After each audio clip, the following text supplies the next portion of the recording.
Well, well, well. It's been a minute.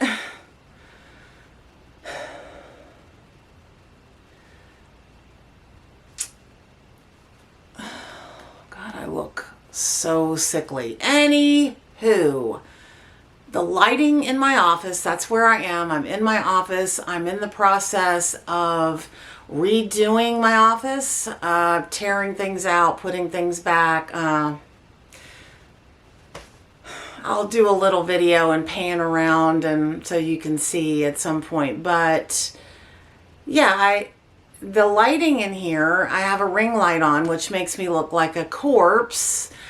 But the overhead light is flickering and sputtering and it's on and then it's flashing and then it's on.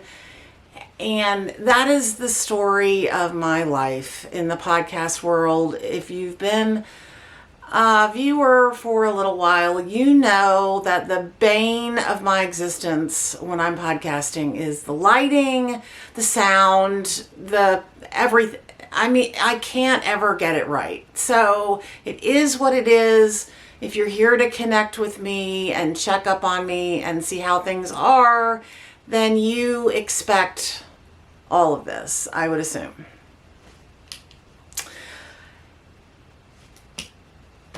I am full on podcasting with Katie. Katie Girl Knits and I are still, we communicate. We are going to podcast again frequently in the future. However, I felt like this was, well, I had some time today, and I also thought that this was a good time. And some of the things I want to talk about, I want to go through some of the trips I've had. I want to talk a little bit about real personal stuff. And so in order for me to do that, I felt that it was more important that I podcast by myself today. And the next time we podcast, it will be with Katie. I'm trying to get my friend Carol on board to podcast with me also, but she's in Charlottesville. I don't like Zooming podcasts. I've never liked that very much. So I like the person I'm podcasting with to be in the room with me so we can play off each other. And I don't know, I don't particularly like watching Zoomy knitting podcasts. I like it when people are in the same room. That's just me. Okay, let's get started. And I'm going to go through my whips and then I'll talk about life stuff at the end. So, well, let's do finished objects first. Okay. I have one, but I no longer have it. It is the Purl Soho diagonal shawl / scarf. I made it out of my, what did I make it out of? It was a fingering weight. It was my siren sock, and I had dyed black as my stripes, and so it was all natural color. I had started knitting it when I went to Texas with my friend Karen and Julia and Becky, for some people that don't know. I started it there, and Karen saw it and she's like, "Oh, you're making me my scarf." And I laughed, ha ha ha, because I knew it was going to be a months and months long process. I was doing it on size US 2s, finger and weight yarn, a long and wide scarf. I knew, in fact, I wasn't sure. It was one of those things where I may have made it and I just would have thrown it in a bag and I would have never thought about it again when I got bored. When the endorphins, from the startitis, when it kind of calmed down, I would just throw it in a bag and I'd never remember about it again. But because she asked for it, it kept me going, and I don't think she actually ever assumed that she would get it, but she met us the last trip I was on. We went to Nantucket, and she lives outside Boston, so she met us there in Nantucket. She took the ferry over, and I gave it to her. And it felt great. And I realized I love knitting and giving stuff away. I don't have it here for you to see, but it's a beautiful, beautiful thing. I really would love to have one of my own, but I don't really want to go through that again. It was fun knowing I was making it for her and that she would be surprised by it, but I didn't, I don't want to go through it again. I just, maybe I'll borrow it from her sometime, or I don't know. I'll never see it again, but she will wear it. I know that she will. Okay. So that's one of the finished objects that I don't have here to show you. But then,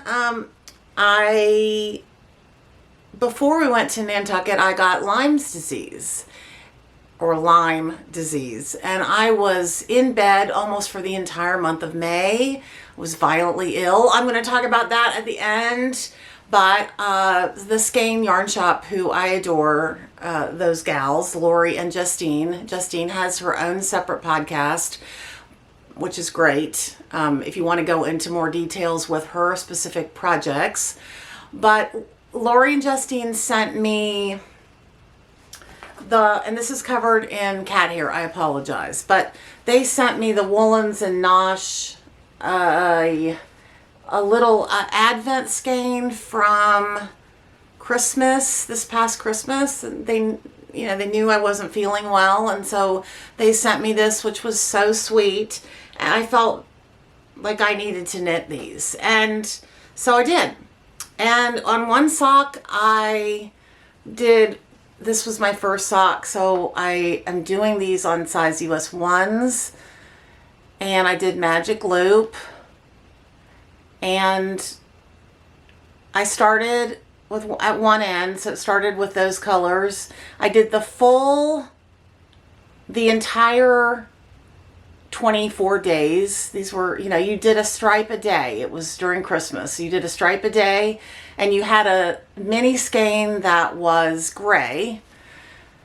And so I did the cuffs, the heels, which was a fish lips kiss heel. Just know everything's covered in dog, cat, and bird, and Gina hair.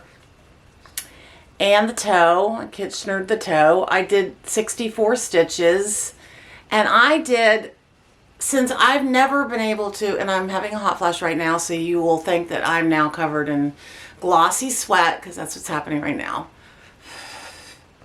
8 years in, 8 years of solid hot flashes. Yes, thank you.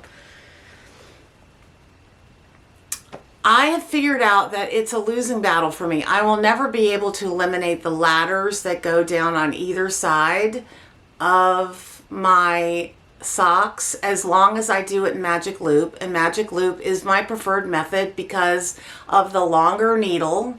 Somehow the way I grip the needles, if it's a long needle going down through my hand, something more to hold on to, I don't get this cramping in my thumb. It's very weird. I don't know. It's bizarre. But if you're, full-on lifestyle knitter, you'll understand that there's idiosyncrasies on how you hold your needles and what you prefer, whether you like short or long needles, and how you make your socks, if you make socks. I just can't get rid of the ladders, no matter any technique to try to get rid of them. I cannot do it. So what I've done is, with this one, to eliminate the ladders, I've hidden the ladders in the ribbing. So I ribbed it. And so I did knit 3 and purl 1. So it's an actual ribbing. And what that does is it hides them. So these are great. I love, love, love these because they're super long, but you notice I reversed the colors for the second pair. So the first pair I started with those colors. The second pair I started with those. So they are fraternal twins, which may drive some people nuts. It just is completely insignificant to me. I do not care. So I love them, and I'm keeping them, and I'm going to wear them with my Birkenstock Bostons all winter. Okay, that's my finished object. I don't have any other finished object. I'm working on a sweater. I don't know what it's called, Cardiff or something. I don't know. It's on the screen. I started this a couple months ago, and it's been languishing. Here it is. It's got cute little deer on it, and it's my Louboutin colorway and my chalkboard. I always do small. I always do smalls because I'm an extremely loose knitter. So I've separated for the sleeves. And it's a top-down raglan, which is pretty much the only way that I do sweaters. Of course, it's blown out. It's a really super bright red, gorgeous.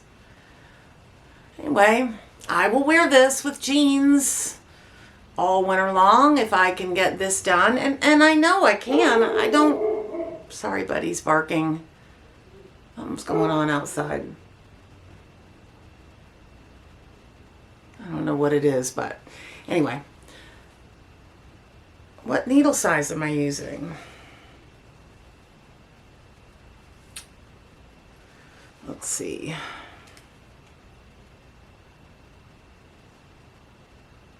US 5s for the body, but I went up to a US 7 for the color work. I always go up a needle size on the color work. Always and forever. 2 sizes usually. And then I go back down for the body of the sweater.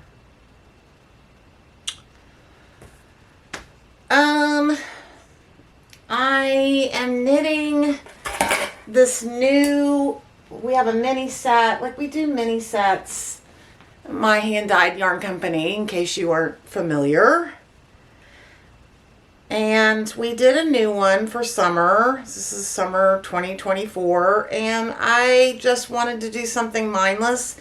I don't have the bandwidth for a lot of stuff right now. I don't know why, but the simpler the project, the more I like it. It could be because I'm reading a lot more, and I just don't have the psychological bandwidth. So we have a new mini set, and there are some truly amazing colorways in this mini set. It's 15 color mini set, like that one is so pretty.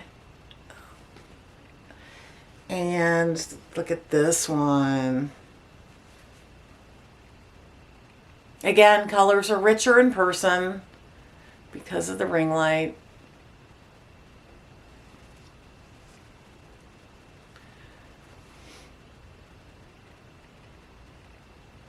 Pretty, huh? They're not named because it's just a part of the mini set. But oh God, they're so pretty. I love them. Yeah, like this is a super, super bright pink. And it has little black speckles on it.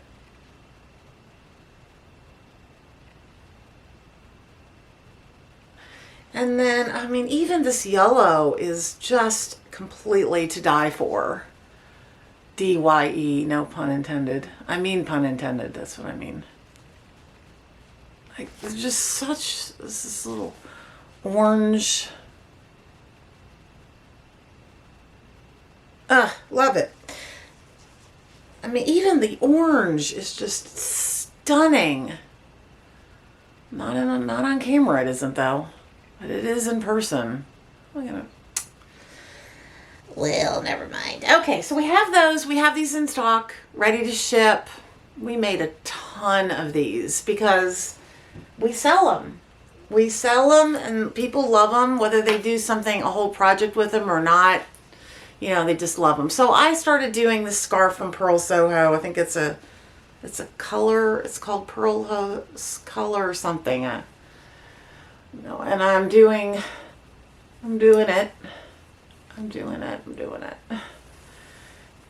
I don't know what I'm going to do with it. I don't know if I'm going to make a long scarf or I'm going to Kitchener it together and do something like that. I might do that. I don't know. I haven't decided, but super fun. It's just a tube. And you just knit, knit, knit. And it's so fun. And easy. And mindless. Okay? So I'm working on that. And I'll just pick it up and work on it. And then I started another sock. Let's see if I can find where it is. Here it is.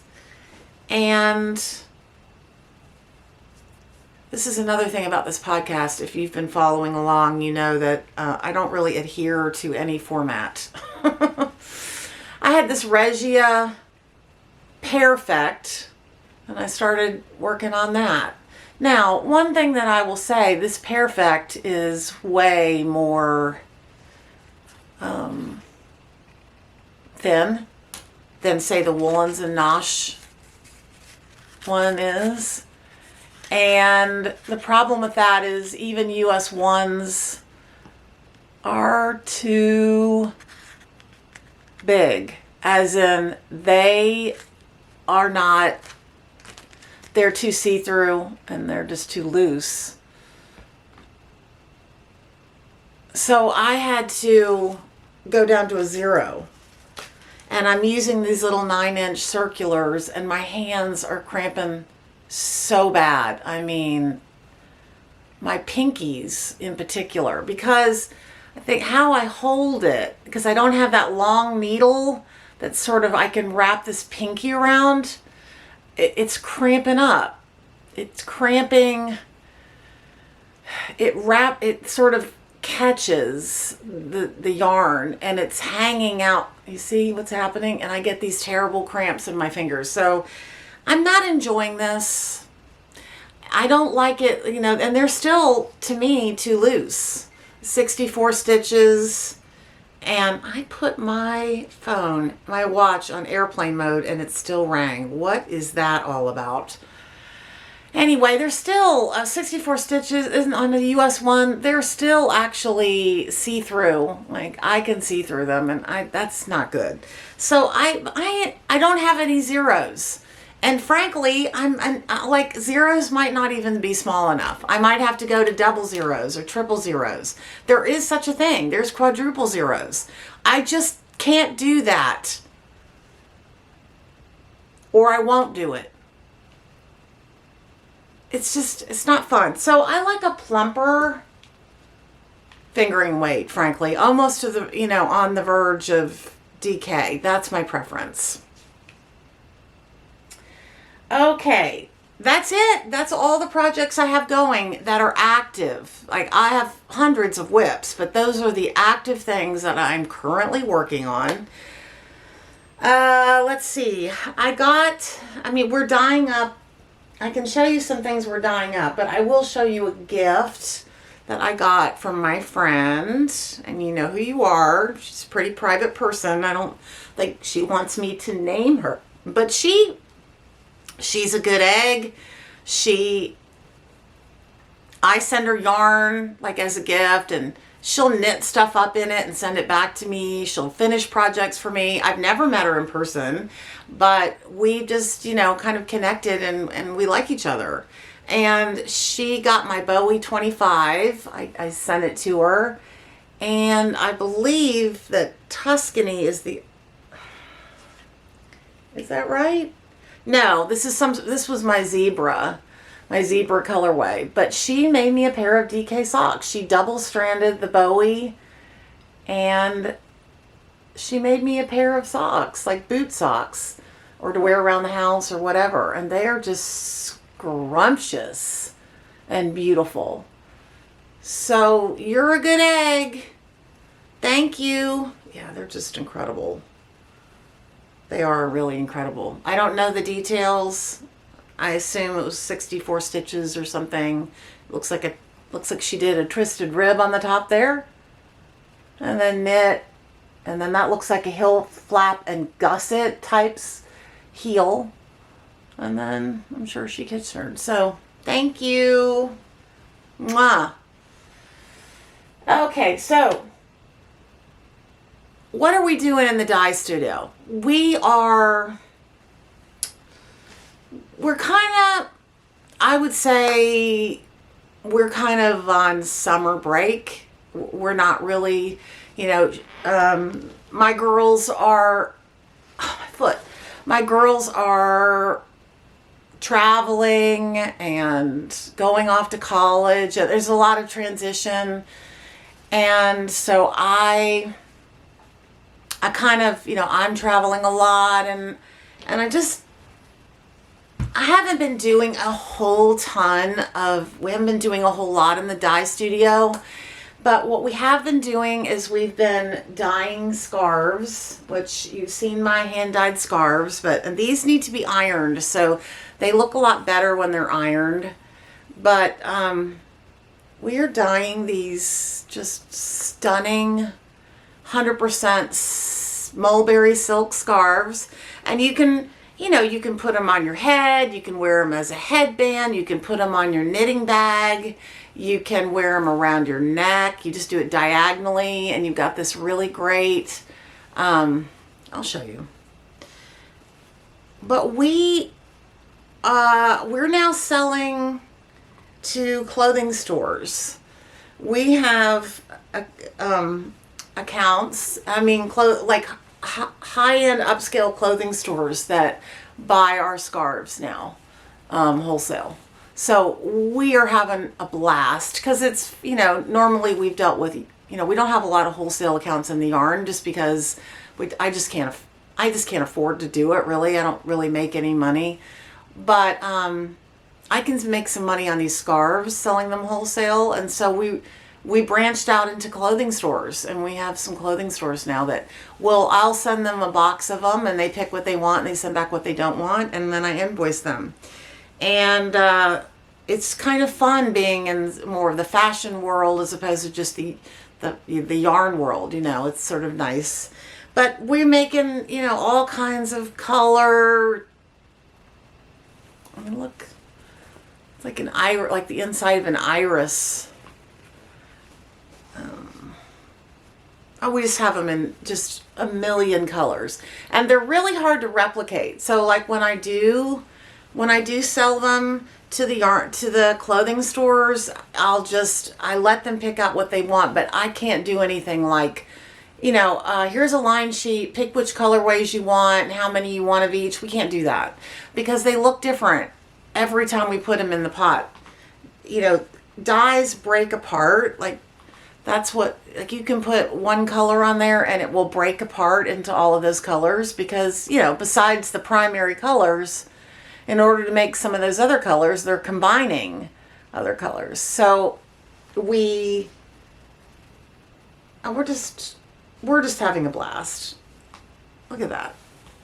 Look at that. How gorgeous is that? Oh, I just love it so much. Anyway, so we're doing those. We're also, since we're kind of in summer mode, we're taking some of our odds and ends, and skeins we have left over. Like, anytime I do a collection, whether it be Advent, special colorway, you know, a custom colorway, I always keep one for myself.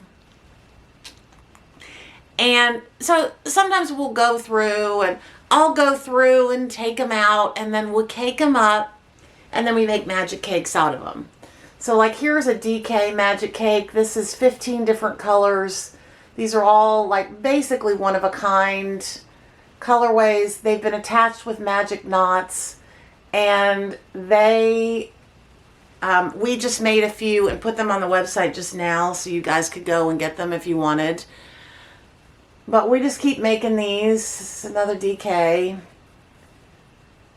And so you can make a project with this. You can make like a cozy memories blanket. You can make a shawl and just knit.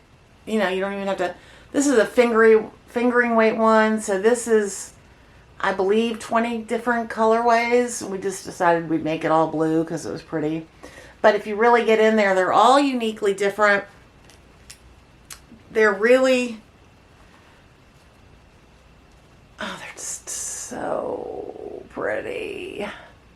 We just love them. And really, when you get one, you're getting a lot of yarn. Like a ton of yarn.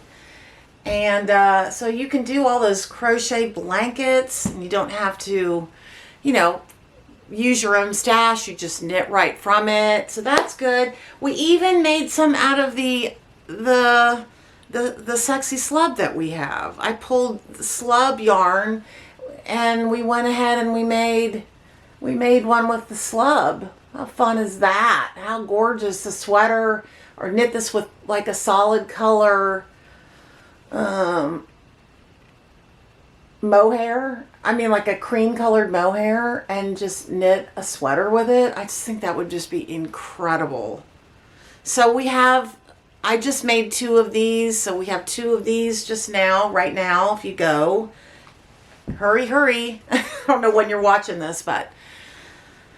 Okay. What else? And we also we did dye up. We have a yak base that's like mohair or Surrey, but it's yak and Surrey. We dyed up some of these. It's like special on yak, so it has that sort of creamy, like yak background, which is kind of like a taupe. And we dyed that. That was fun. This is fun. We have some of these in stock right now. I'm thinking of knitting this on a larger needle, say a size 10, and doing 2 squares and seaming the shoulders and the sides and everything, and making like a sheer kind of fun top to wear over little sundresses that I have, that I just need a little something on my arms, you know, to keep me cool. Keep me warm and air conditioning, because this is the time of year where it's horrible outside. Humid, 90 degrees, it's terrible, it's unbearable. But inside is freaking freezing to death. Like, I'm freezing to death in air conditioning. So I need something on my arms when I'm inside. So that's what I'm planning on doing. I may only need 1 of these to do such a thing, but 2 would be the best thing to do. So if you want that, this is also on the website as well. Okay. Is that it? Is that it to show you in the yarn? Yeah, it looks that way. Oh, I just cannot get enough of these scarves. And we're thinking about all kinds of things. I mean, since we do have wholesale clothing stores now that want what we have, we're thinking about all sort of different things we could do, like, you know, bags and fabric. I mean, it's just endless what we could do. So very excited. The future is bright. Okay, I'm going to get my knitting. If you've got your knitting, great. I'm going to go over books now. I'm going to be knitting. Just gonna knit on this. I'll show you this particular. Is that what I'm doing? Yeah, I'm doing. Is that right? No, that's not part of it. Let's see. This is a little remnant of something else. Okay. So this is what I'm going to be knitting on. Okay. So, what am I reading? I'm about to start this. C.S. Lewis. I read his Mere Christianity. It was excellent. So I'm going to read this. He is brilliant. That's all there is to it. I'm reading that. Now, let me just explain something. Books are like knitting projects for me. I can't just have one book. I will come to a stopping point and there's that fresh book just sitting there, and I will start another book. And so I'm just telling you, I have more books. It's not like I start one and finish it. I have lots. Okay. So when I was in Nantucket, I got the Queen herself. She lives full time on the island, and this was one of her books, and she signed this one. I got it at a little bookstore downtown Nantucket, and I'm about 100 pages in, and I see the appeal. Now, she's no longer, I think, Swan Song is her very last one, and she is no longer writing a story every summer, release one every summer. She's been writing a book a year, I think. So crazy. So she's going to take some breaks, write some stuff with her daughter and everything. But this is so fun, especially if you love Nantucket, which I do. Nantucket is incredible. It is such the most beautiful place on earth. I love it so much, and so do the billionaires. So I will not be able to afford to go very often, nor will I be able to live there, but it is so fun. And all the restaurants that are in this book and the shopping and the hotels, I mean, they're based on real places there in Nantucket. So this is a great book. It's just so fun. It's so fun. And I'm hooked on her books. This is the first one, but I will be reading next. We're going back every summer to Nantucket. That's going to happen. And okay. Don't know anything about this, but I bought this to read.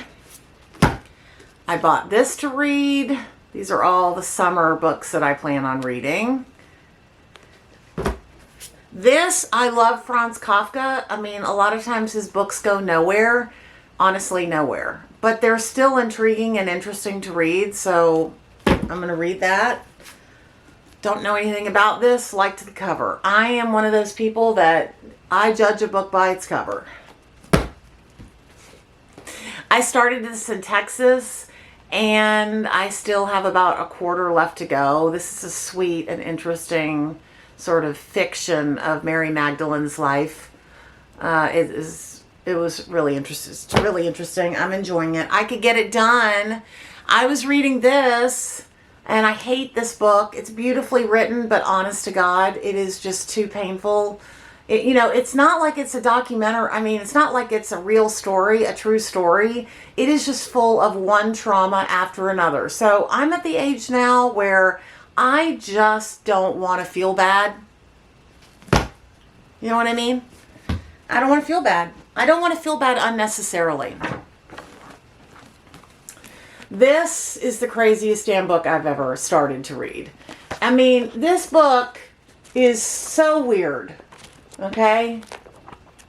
It is. It's a horror book. But one of Dave's colleagues over at Kogel in the architecture department of Virginia Tech recommended everybody read this book. So I finally picked it up, and I'm enjoying it. It's fascinating. But I'm not very far into it. I started it on the plane. Where was I going? I guess I was going to Nantucket. I don't know. And then when I was in Texas, I picked this book up and I read it. And I mean to tell you, this is very unusual for me. I read it from cover to cover. Loved it. It was so beautiful and captivating and mesmerizing and all that stuff. I really enjoyed this. It was really fun. Now, the next book I'm going to show you, you are going to know like what I'm going to say next after you see this book. Okay? All right. I mean, we're going into life stuff now, okay? Hang on to your hats. It has been an absolutely wild year, but this didn't happen this year. What I'm about to tell you happened last year, but I'm reading this by Catholic priest Father Spitzer, who is brilliant. And this book is so incredible. I highly recommend it. I had to buy it online at the Magis Center online, but okay. I am now a Christian. It took a while. It took 58 years, 57 years. But you probably, if you watched a podcast of mine, a few, 2 or 3, 4 podcasts back, I talked about how I'd started listening to near-death experiences. Then I also started remembering, like, what you do is you start to go back and look at your life And I went back and realized that I had had a near-death experience, sort of like piecing together little parts of your life. And I started connecting the dots. And as I was connecting the dots, I realized that Jesus is real. And when I realized that, I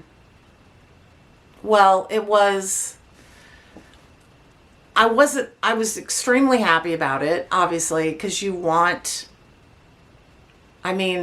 death and my father dying and the fact that I am heading into, I'm getting close to 60. I'm not almost 60, but I'm getting close to 60. Dave is getting close to 70. We are about to enter into the autumn of our years, but some of the scariest and loneliest times that a human being can experience, which is, when your friends die and then your family and your friends and everybody, and, illness and sickness, all of that. And so when it was kind of like, I felt like my back was up against a wall in some respects, that I had to figure something out. I had to find something that was going to make me feel better and to prepare me for the next decade or two. And I found it. And it was not without a cost. When I realized that Jesus was real, it was an incredible feeling, almost like an endorphin rush, almost like a, what would you say? It was like a love affair. I was so thrilled and I was so relieved and all of that. At the same time, I had spent my life being an atheist. I can remember sitting as a child in my living room, and my dad, who's a bleeding heart liberal and also in academia, and therefore, I remember Billy Graham coming on the TV, and my dad made some kind of face and barfing sounds and ran and turn the channel or turn the TV off or something. So I knew something was wrong with Billy, but I didn't know what it was. And then when I became a Christian, I started getting served a lot of Christian content online. And what happened was, I started seeing some Billy Graham crusade speeches, and and all he's talking about is love and love and love and love and love. And I thought, what in the world? Why is this bad? Why is it bad? But I was so conditioned. People make fun of Christianity. It's like the largest religion in the world, but it's also horribly mocked. People are murdered for it. Now, people in the name of Christianity have done the same thing, but I'm just saying that I have lost friends. I have one really good friend, not Becky, not Karen, not Sarah, but I do have another friend that doesn't really speak to me anymore. And I understand it in some respects because, excuse me, I understand it in some respects because I would not have dumped her as a friend, but I would have been uncomfortable around her because I would have just said, we have nothing in common. We don't, she's insane. That's the first thing I would think. If anyone started to believe in Jesus, they actually have lost their marbles.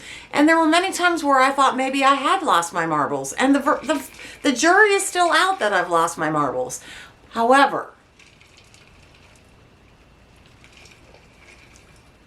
I'm fully confident that it's true, and I'm relieved because if it's true, it's good. It's only a good thing for me, especially. I'm much happier. Like I said, though, there's a cost. There's a cost to it. you get made fun of. I got my throat. I don't know what's going on with my throat right now. I feel like I'm talking like an old lady. Anyway, it's hard when you've looked down on Christians for so many years and then you become one and you're like, I've lost my marbles. Like, there is something actually wrong with me. But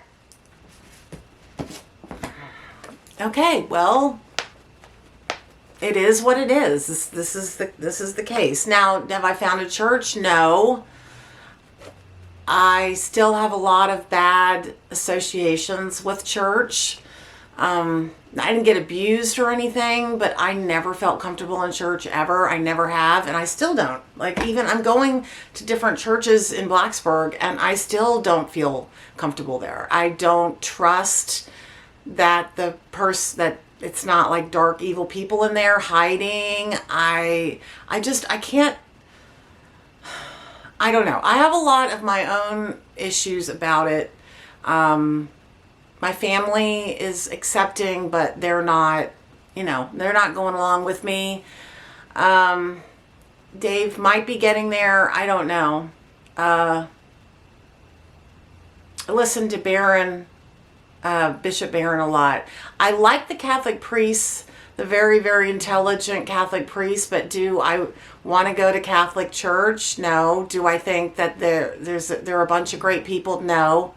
I think that the Catholic Church has done so much damage to people over the years, especially men, but I mean, women and men, children, a lot of damage because people hide behind that cross. They hide, and I don't know. I have to get over that. I know I have to get over it, but nothing wrong with being suspicious of people to protect yourself. That's what I think. So anyway, I haven't found a church. Do I need it? I'm not religious. I just believe that Jesus is alive right now, and that the universe runs on love. And that sounds crazy. I can't even believe I'm saying that, but I do believe it. So I'm going to take, the whole crucifixion, resurrection is sort of telling me what my life is really like, which is it's going to be hard. It's going to be painful. People are going to be cruel. It's going to be awful sometimes. And then I'm going to die, probably a painful death. I mean, death is not pretty.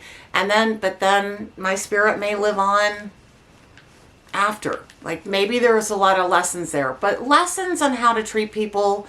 And that's the main thing, is it feels good to treat people kindly and with respect and to do things for others. That feels the best for me.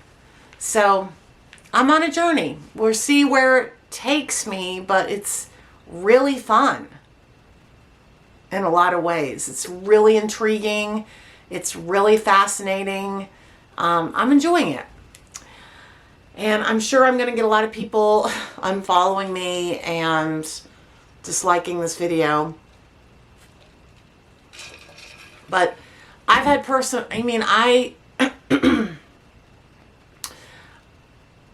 if you go back and you watch the video where I talk about when I'm in my dorm room and I see Jesus, you'll understand probably how I arrived at this. I don't know.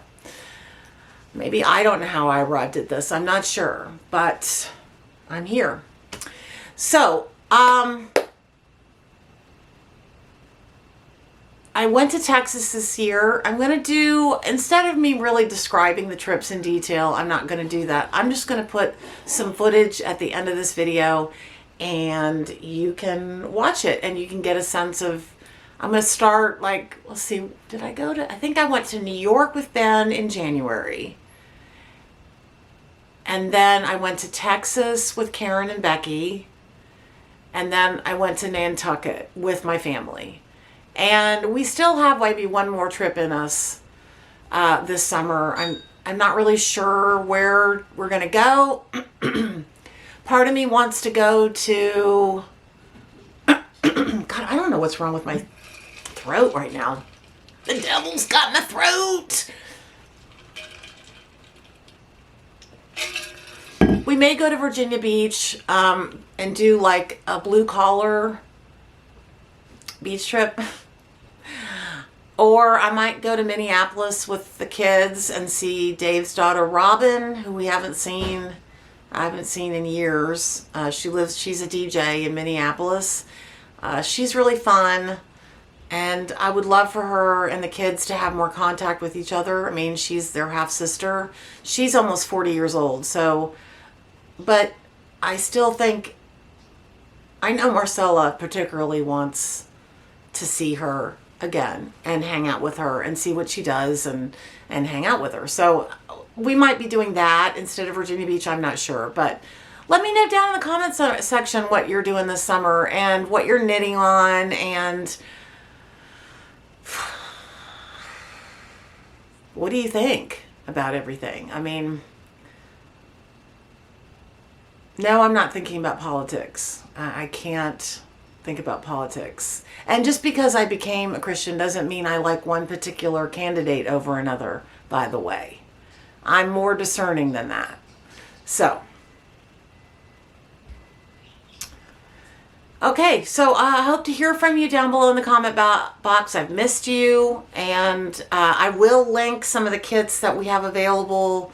If you're not hung up on specific scarf colors, I could put a listing for these handmade scarves, and then somewhere, if there's a place for you to be able to write color, like you could say, I like, lavender, or I like mint green or something, I like turquoise or whatever, and then I could send you a turquoise scarf. If that's something that interests you, I will have a listing for scarves. But just know I can't photograph. I mean, we've dyed a bunch. I mean, I must have at least 100 right now. And, if you just tell me what color you like, I can send you one. And sometimes I wrap them around yarn and I send them for free in packages sometimes. It just depends. It just depends what I'm in the mood for. I don't know. Anyway, I think that's it. Oh, I was going to show you this little Notions kit. Before I say goodbye, I got this little Notions kit in the mail. And it is so cute. And not everything is in here because I'm using it, but it comes with all kinds of little notions and stitch markers and darning needles and measuring tape, mini crochet hooks, stitch markers, tapestry needle, needle toppers, and more. So if you want one of those, go get one. She's a lovely person. She also has a podcast. And she's not hard on the eyes. She's easy on the eyes. So, and she's sweet. That's it. The next time you see me, I'll be with Katie. And I'm sure there's going to be like full-on Christian talk. Full-on Jesus. With Katie and with Carol. And that's just the way I like it right now. So, I like knitting. I like that. So, I hope it's not too much of a turn off for you. I hope that you will enjoy, and I hope that you love your life. That's it. Bye.